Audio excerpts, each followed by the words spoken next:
बात किसकी हो रही है? हीट ऑफ प्रेसिपिटेशन करना है अभी हमें। हीट ऑफ प्रेसिपिटेशन का क्या मतलब है? प्रेसिपिटेट जब कभी किसी इलेक्ट्रोलाइट से, एक शब्द होता है इलेक्ट्रोलाइट, इलेक्ट्रोलाइट उसको कहते हैं जो वाटर में आयोनाइज्ड फॉर्म में रहता है। जैसे अगर मैं एग्जांपल आपको बताऊं, AgNO3,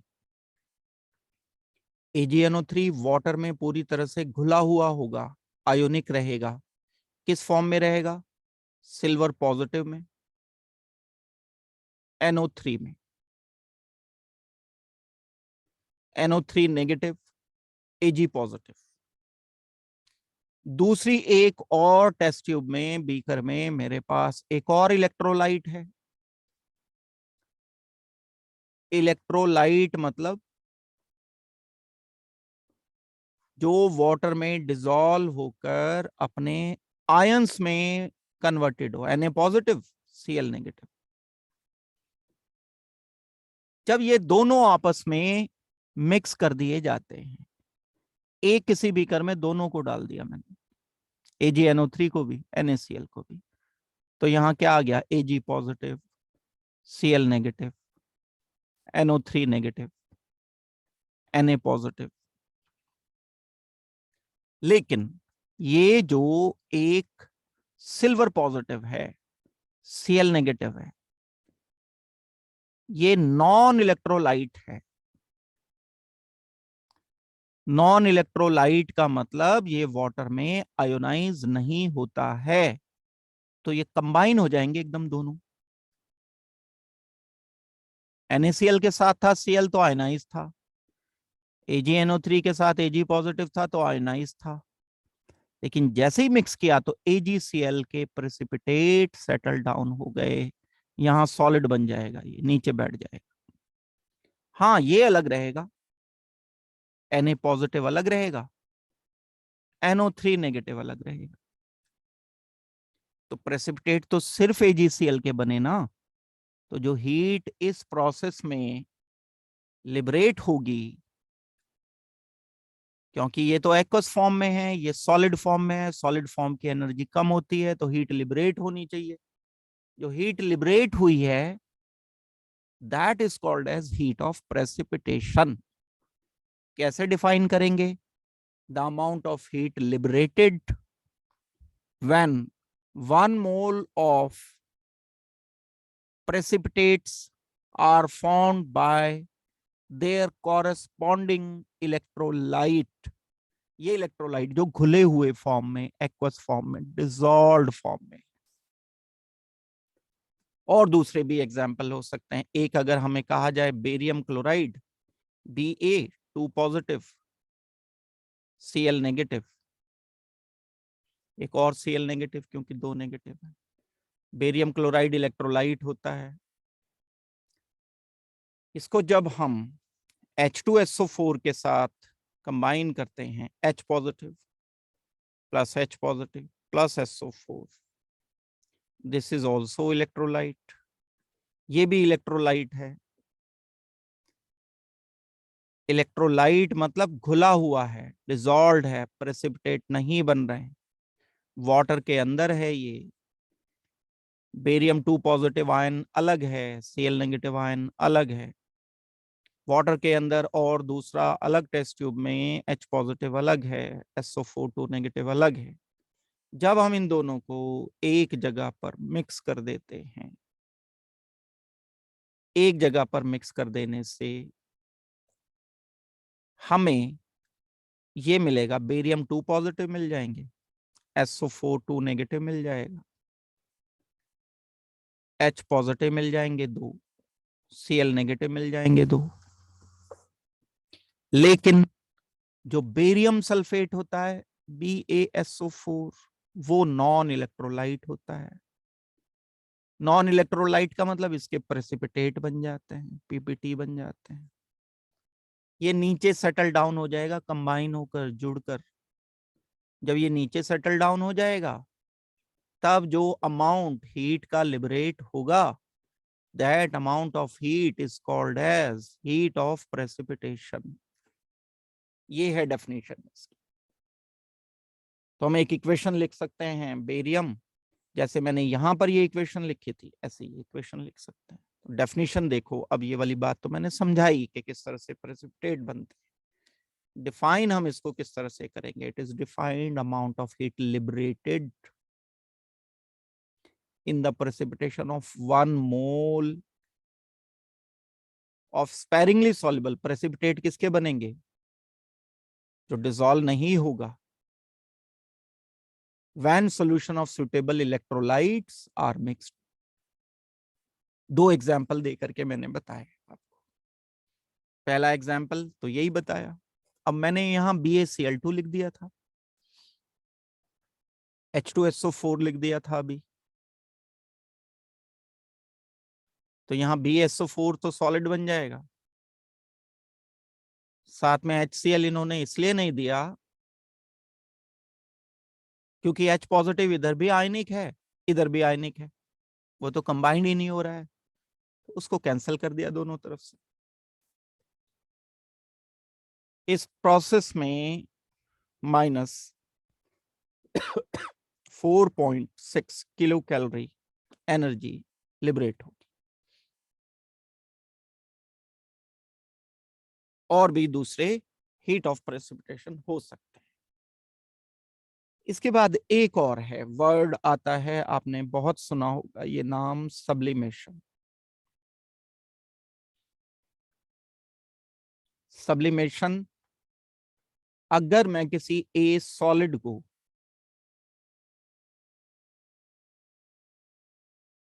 मेल्ट करके बी बनाता हूं और ये लिक्विड है, तो इस प्रोसेस को तो आप बोल दोगे मेल्टिंग। बी को फर्दर मैं एनर्जी देकर सी में कन्वर्ट कर देता हूं, ये प्रोसेस होगा इवेपोरेशन। लिक्विड को मैंने गैस में कन्वर्ट कर दिया। कुछ सब्सटेंस ऐसे भी होते हैं कि वो डायरेक्ट जंप मार देते हैं, लिक्विड में आए बिना गैस बन जाते हैं सीधे, यानी वो अपने मेल्टिंग टेम्परेचर से पहले ही इवेपोरेट हो जाते हैं। यानी जो अपने मेल्टिंग टेम्परेचर से कम टेम्परेचर पर गैसेस स्टेट में कन्वर्ट हो जाते हैं, हम उनको सबलाइम बोलते हैं और इस प्रोसेस को सब्लिमेशन बोला जाता है। ये सब्लिमेशन प्रोसेस कुछ स्पेसिफिक मॉलिक्यूल ही दे पाते हैं। जैसे सबलाइम कौन है, डायरेक्ट वेपर में कन्वर्ट होने वाले, iodine, ammonium chloride, camphor and so on, और भी बहुत सारे मॉलिक्यूल्स होते हैं। अब यहां से यहां तक के प्रोसेस को हम बोलते हैं सब्लिमेशन। मतलब सब्लिमेशन प्रोसेस दो प्रोसेसेस का सबमिशन है। Sublimation is equal to melting या fusion plus vaporization, evaporation, vaporization. आप एक ज्यादा हीट दे करके करते हो तो वेपोराइजेशन बोला जाएगा। तो मैं बोल सकता हूं सब्लिमेशन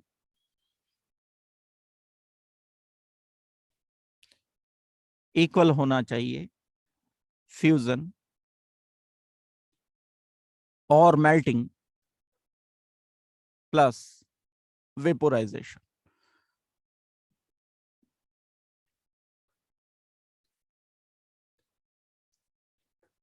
इन दोनों घटनाओं को मिलाकर हम सब्लिमेशन करते हैं। और अगर मैं यहीं पर डेल्टा एच सब्लिमेशन जानना चाहता हूं,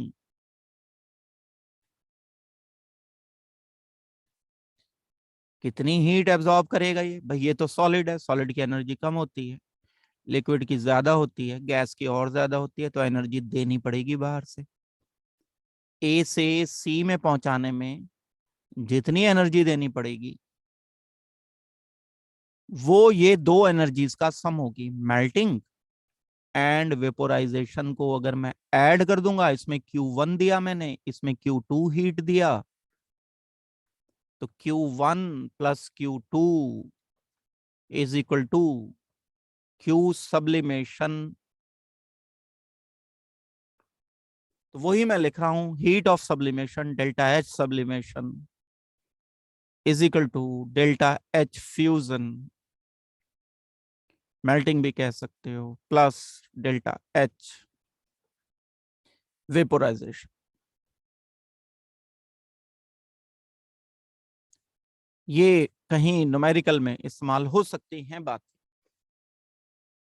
हीट देनी पड़ेगी बाहर से, क्योंकि हम लिक्विड को वेपर में या सॉलिड को लिक्विड में या सॉलिड को वेपर में कम एनर्जी से ज्यादा एनर्जी वाले मटेरियल में कन्वर्ट कर रहे हैं, तो बाहर से हीट आपको ऐड करनी पड़ेगी, डालनी पड़ेगी हीट बाहर से। अब हम अगर इसकी डेफिनेशन पर आते हैं कि सब्लिमेशन हम कहते किसको हैं, डिफाइन कैसे करते हैं, जो सारी बात बताई मैंने। Sublimation is a process in which solid on heating changes directly into gaseous state below its melting point. भाई अगर melting point पर आ गया ये, फिर तो लिक्विड बना देगा ना। मेल्टिंग पॉइंट से पहले पहले ये काम हो जाना चाहिए कि वेपर्स में बदल जाए, अदरवाइज पहले तो वो लिक्विड में बदल जाएगा, फिर तो सब्लिमेशन नहीं होगा। सॉलिड से लिक्विड, लिक्विड से गैस बना। एक बात ये हो गई, heat of sublimation of substance is the amount of heat absorbed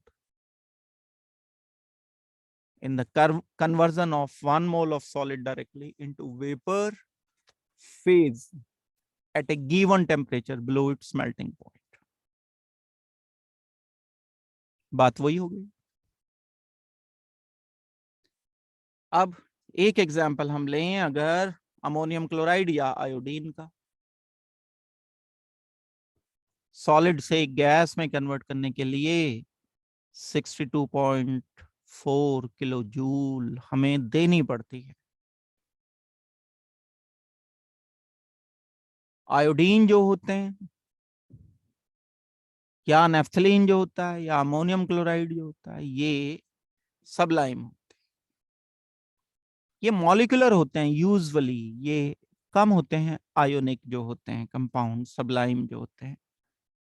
हम इस तरह से डिसाइड कर सकते हैं, delta H sublimation is equal to delta H fusion plus delta H vaporisation.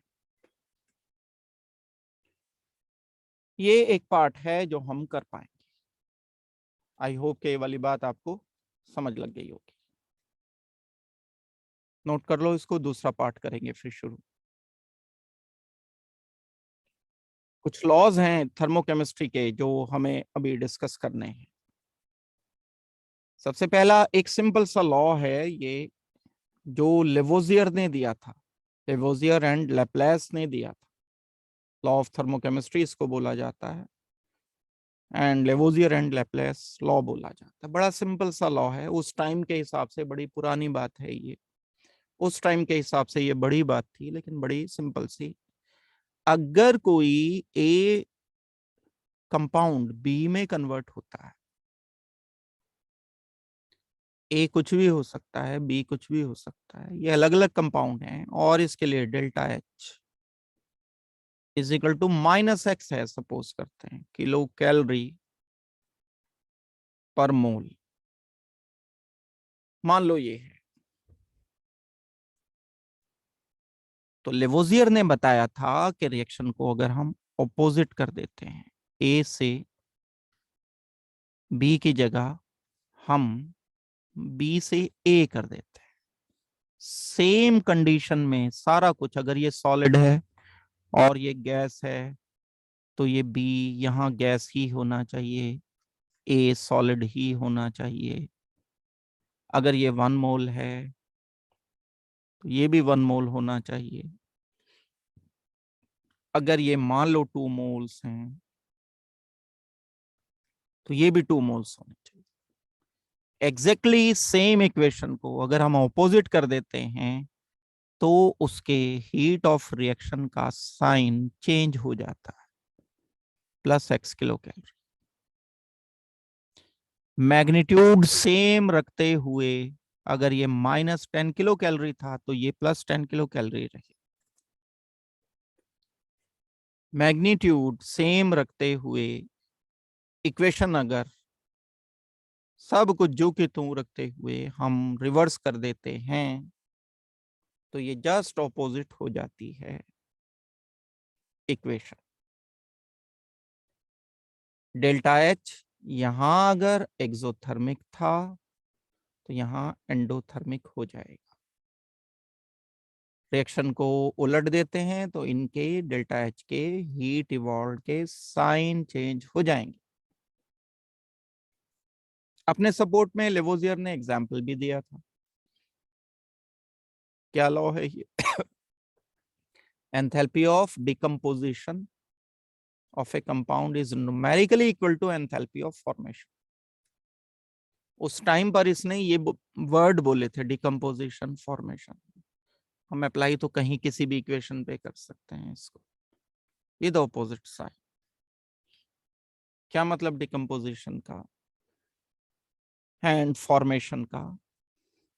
जब हम कार्बन एंड ऑक्सीजन गैसियस लेकर CO2 गैसियस बनाते हैं तो इसमें डेल्टा एच इतनी एनर्जी लिबरेट होती है। यही अगर मैं डिकम्पोज कर दूं, मतलब CO2 में कुछ ऐड किए बिना ये हीट एब्जॉर्ब कर ले, कार्बन +O2 में कन्वर्ट हो जाए सॉलिड एंड गैस में, तो ये +94 एनर्जी अब किलो कैलोरी इसको देनी पड़ेगी, बाहर से एनर्जी अभी थी। बड़ा एक सिंपल सा एक ये लॉ था जो लेवोजियर ने दिया। एक तो हो गई बात ये, तो इसमें तो आई डोंट थिंक कि कोई बहुत बड़ी रॉकेट साइंस है, बड़ा सिंपल है। कुछ भी इक्वेशन आपको दी गई है, अगर आप उसके प्रोडक्ट की जगह रिएक्टेंट, रिएक्टेंट की जगह प्रोडक्ट लिख देते हो तो इसका साइन चेंज करना ही पड़ेगा, मैग्नीट्यूड सेम रखते हुए नेगेटिव से पॉजिटिव कर दिया गया। बस इतनी सी बात। एक चीज सीख ली आपने। अब हम आते हैं दूसरी बात पर। दूसरी बात भी कोई बहुत मुश्किल बात नहीं है, सिंपल बात है। उसे कहते हैं हम हेसेस लॉ। हेसेस लॉ के अकॉर्डिंग ये कहा गया था कि जब कोई चेंज किया जाता है, देखो हम शुरू से पढ़ते आ रहे हैं, चेंज प्रोसेस पढ़ रहे हैं, प्रोसेस का मतलब है चेंज। एक स्टेट से दूसरी स्टेट में कोई चीज पहुंच रही है। अब यहाँ हम केमिकल स्टेट चेंज कर रहे हैं, पहले हम थर्मोडायनेमिक्स में फिजिकल स्टेट चेंज कर रहे थे। तो हम अगर एक स्टेट से दूसरी स्टेट में आ रहे हैं, मेरे पास ए कोई है और मैंने इससे कंपाउंड कोई बी बना दिया, ये गैसियस था, ये लिक्विड था। यहां वैल्यू आई delta H is equal to -x आया मान लो इसके। अब यही प्रोसेस मैं अलग स्टेप्स में करता हूं। ए गैसियस, पहले मैंने कन्वर्ट किया, के कोई कंपाउंड गैसियस में, के कंपाउंड को एल कंपाउंड में कन्वर्ट किया लिक्विड में, इसको मैंने बी में कन्वर्ट किया लिक्विड में। इसके लिए पहला डेल्टा H1 आएगा, डेल्टा H2 आएगा, अलग स्टेप है, डेल्टा H3 आएगा। ये प्रोसेस नंबर 2 है ए से बी बनाने का, ए से बी बनाने का 1 2 3 स्टेप प्रोसेस है। ए से बी बनाने का सिंगल स्टेप प्रोसेस। क्या कहा था हेसेस ने कि इनके सब एनर्जीज का, एनर्जी चेंज, एंथैल्पी चेंज का एल्जेब्रिक सम अगर हम कर देते हैं, delta H1 plus delta H2 plus delta H3, तो क्योंकि ये ए से बी करने पर इनकी एनर्जी का सम है, तो यहां पर जो वैल्यू आई है डेल्टा H की वो इसके इक्वल आएगी। ये है हेसेस लॉ। यानी हम कोई भी चेंज किसी भी तरह से करें, स्टेप 1 करें या 3 स्टेप करें, अगर वो चेंज सेम है तब उसकी हीट चेंज भी सेम आएगी।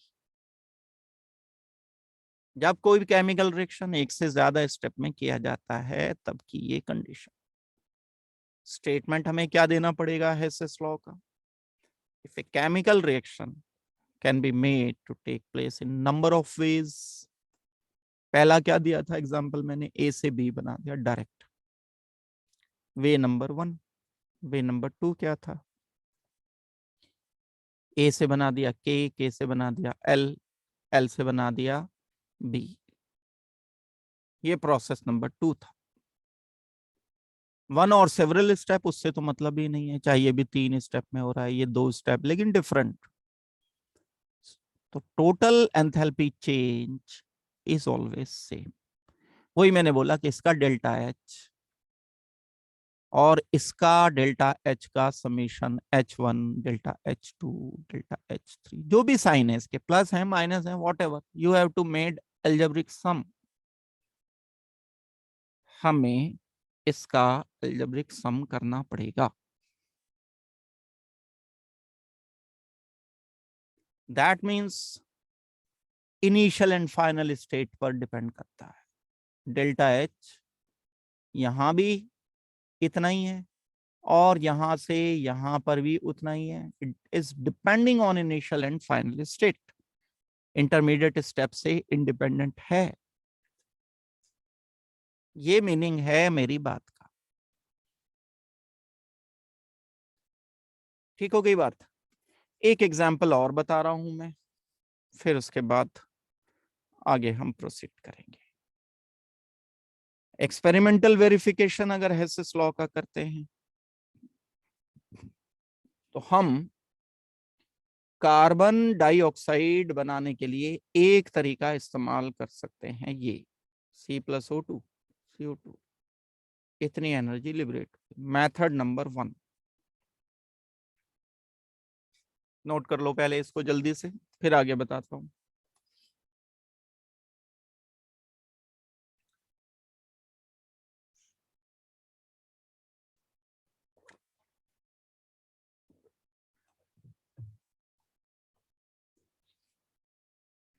Experimental verification of Hess's law, formation of carbon dioxide from carbon. एक तरीका है कि कार्बन को ऑक्सीजन से रिएक्शन कर दो, -94 किलो कैलोरी का मतलब हो गया कि हम इसमें 94 किलो कैलोरी एनर्जी लिबरेट कर दें। ये तो तरीका नंबर 1 है इसके बनाने का। तरीका नंबर 2 क्या है इसको बनाने का? जब हम कार्बन को किसी और मेथड से कन्वर्ट करना चाहते हैं तो 2 स्टेप में कर सकते हैं। स्टेप 1, पहले कार्बन के 1 मोल को हाफ मोल O2 से रिएक्शन करेंगे, इससे कार्बन डाइऑक्साइड नहीं बना, कार्बन मोनोऑक्साइड बना और उसमें एनर्जी लिबरेट हुई 26 किलो कैलोरी। फिर सेकंड स्टेप मैंने किया, इस कार्बन मोनोऑक्साइड को दोबारा से रिएक्शन किया सेकंड स्टेप में, हाफ O2 फिर लिया CO2, इसके लिए डेल्टा H2 आ गया जो कि -68। अंडरस्टूड है? डेल्टा H1 क्या बता रहा था मैं अभी आपको, इससे पिछले रिएक्शन का delta H must be equal to delta H1 plus delta H2। इन दोनों को प्लस कर दोगे तो पिछली वैल्यू के बराबर आ जाएगा। थोड़ा बहुत अगर अंतर आया भी तो वो प्रैक्टिकल एरर होगी, ना कि एग्जैक्ट। तो यहां मैं अगर -26 प्लस -68 कर देता हूं तो ये -94 किलो कैलोरी आ जाए। यही वैल्यू हम पहले लिख रहे थे, लगभग 94 ही वैल्यू ये पहले आ रही थी। ये वैल्यू दोनों बराबर आती। यही हेसेस लॉ है। हेसेस लॉ हम इसको ही कहते हैं।